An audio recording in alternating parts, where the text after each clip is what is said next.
આજે આપણે બનાવશું હરગવાની કઢી. એના માટે ગેસ ચાલુ કર્યો છે, કુકર લીધું છે, તેલ મૂક્યું છે, એમાં મેથી નાખી છે, જીરું નાખ્યું છે, રાઈ જીરું, હિંગ નાખી છે, લીમડાના પાન નાખ્યા છે અને હરગવો નાખ્યો છે. વઘારમાં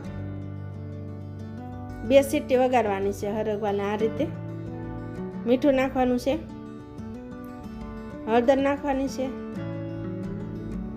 હલાઈ નાખવાનું છે હરખી રીતના. આપણે લાલ મરચાંનો ઉપયોગ નથી કરવાનો, તો શાકના સ્વાદમાં વયું જાય છે. એટલે આ રીતે ટ્રાય કરીએ ને તો બહુ સરસ લાગશે. પાણી નાખવાનું છે માપે. સીટી વગાડવાની છે, 2 જ વગાડવાની છે સીટી.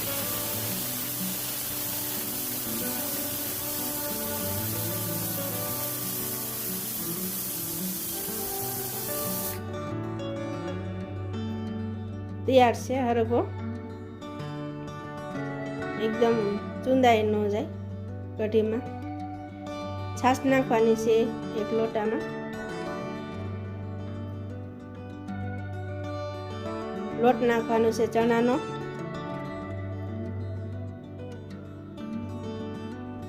મીઠું નાખવાનું છે, આપણે ઓલામાંય નાખ્યું છે હરગવામાંય.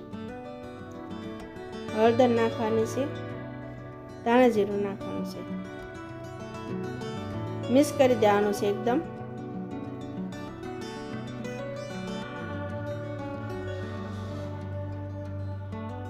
પાણી નાખવાનું છે આપણે જોઈએ એટલું. 3 મરચાં લીધા છે તીખા.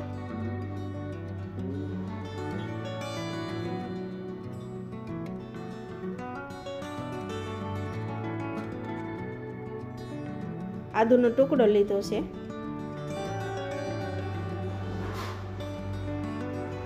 કોથમરી નાખી છે. પાન નાખ્યા છે લીમડાના મીઠા. ગેસ ચાલુ કરવાનો છે. કઢીનો પણ વઘાર કરવાનો છે. તેલ મૂક્યું છે. મેથીના સ્વાદમાં બહુ ટેસ્ટી કઢી બને.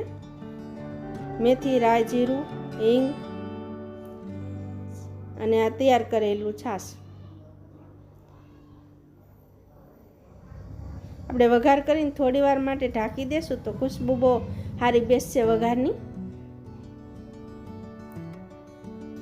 હલાવતા રહેવાનું છે.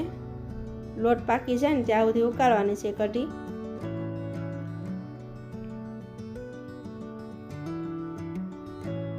વચ્ચે વચ્ચે ઢાંકતા રહેવાનું ને હલાવતા રહેવાનું, ખોલતા રહેવાનું.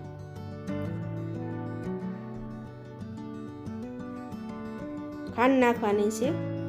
ખાંડ ત્યારે જ નાખવાની છે કે કઢી ઉકળી જાય બરોબર. ગોળ નાખો તો ચાલે. હલાવવાનું છે. કઢી તૈયાર છે એકદમ. આપણે હવે હરગવાનું મિક્સર તૈયાર છે એ નાખી દેશું. આપણે લાલ મરચાંનો ક્યાંય ઉપયોગ નથી કર્યો. અને અલગ ટેસ્ટમાં તમે બાફીને કરતા હશો, શાકની જેમ કરતા હશો, પણ આ રીતે ટ્રાય કરજો જરૂરથી. તો ટેસ્ટી ને બહુ સરસ સ્વાદમાં હરગવાની કઢી બનશે. અને કોથમરી ને લીમડાના પાન ઉપરથી નાખી દેવાના છે.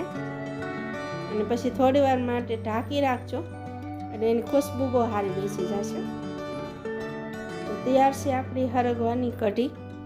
આપ જરૂરથી ટ્રાય કરજો. એકદમ ટેસ્ટી ને ખાટી મીઠી કઢી ગુજરાતી. તો આપ જોઈ શકો છો. અને હરગવો પણ આખો રહે છે. આપણે ગેસ હરગવો નાખીએ ત્યારે એની ગતિ ધીમી કરી નાખવાની છે અને પછી ઢાંકી દેવાનું છે ને.